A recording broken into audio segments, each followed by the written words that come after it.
Hello YouTube, and welcome back to Something Gaming.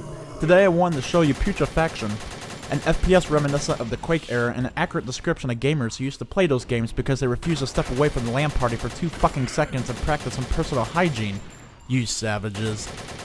Putrefaction was developed pretty much single-handedly by Kazakov Oleg, who decided that Russia's propaganda machine was much better spread by releasing games through Steam's Greenlight program. Did I say games? I meant game. Singular. This one. And it's probably for the best, because if the game had been fleshed out a bit more and had a few key features added, I wouldn't be surprised to find the knickknacks in my room replaced by little commie flags while Vladimir Putin sits in front of my PC drinking the last Mountain Dew in the house while playing it. Putrefaction is set in the year 2079, where humanity has been roofied and ravaged by an untreatable virus that turns its victims into Fox News viewers, or zombie monster hybrids for the less informed individual. A mysterious organization was then created called the Brotherhood of Purity to determine the source of the epidemic and destroy it, or at least ask it kindly to leave. You, as a member of this group, are sent to investigate a mountainside research facility where a lot of the monsters have been spotted. The game starts with you sending a report that you may have found the source of the epidemic and requests a SWAT team to clear the area. So naturally, instead of waiting for backup to arrive, you decide to tackle the problem on your lonesome. Now, let's talk about some of the things this game does well. Let's see. Good things. Well, the protagonist is silent in the entire game, which is better than having a half-assed voice acting job that would have you wishing for a brief instant that you were suddenly Helen Keller. Actually, not having the focus on the voice acting leaves you free to listen closely to the other sounds in the game. While the weapon sounds do not stand out as anything special, they combine rather beautifully with the music to create a dark, tense atmosphere that rises and falls with the waves of enemies that are constantly trying to touch your butt and induce that early heart attack you've been pursuing through monster energy drinks and copious amounts of cocaine.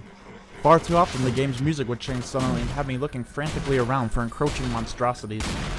The controls for the game are smooth, simple, and precise, allowing for quick target acquisition and good maneuvering through the game world. Most of the weapons also fire and feel like they should. You start the game off with a simple assault rifle and acquire the others at fairly constant intervals. Putrefaction also does a good job of making sure you expend just enough ammo to force you to cycle through all of the game's weapons, and at the same time make you wonder just how much money you could save by recycling all of that spent brass. Probably just enough to buy this game actually, considering it only costs $5 on Steam. It should at least be enough to get a handy from the hippos you see roaming around your local Walmart. So, at least you got that going for you, right? The graphics are pretty good, especially considering the game was developed by one man. All of the weapon skins and level textures fit smoothly and none seem really out of place. In fact, they fit quite well into the gloom metal background music and tense atmosphere. One thing I liked about this title is that it is short. That is, short enough not to overstay its welcome. While the game may not wear thin, it will definitely leave you wanting more. A lot more. Like, where the fuck is the rest of the game kind of more? On the hardest difficulty, I beat the game in just over 2.5 hours, which I suppose that should be enough to warm my innards considering it's a $5 indie title, but somehow it just leaves me feeling a bit cozy. Maybe it's because the story dies off after the initial text message bulletin haphazardly stapled to the game's forehead. You would think the game would have at least stapled the text message bulletin to the ass of the game. Oh wait, they did! But it's just a formality really, as the end is just 3 sentences that falls well short of providing any sense of closure. The game also offers little to entice me to play it again.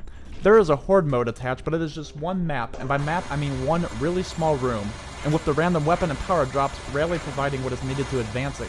It quickly loses interest, but provided plenty of frustration. Overall, the game is enjoyable, in the sense that it is functional, and did not send my computer or its user into an early grave. I was extremely impressed that one guy was able to design a game that 2 decades ago required dedicated development teams. So considering that, and the low price tag, it would be hard not to recommend picking up this indie title.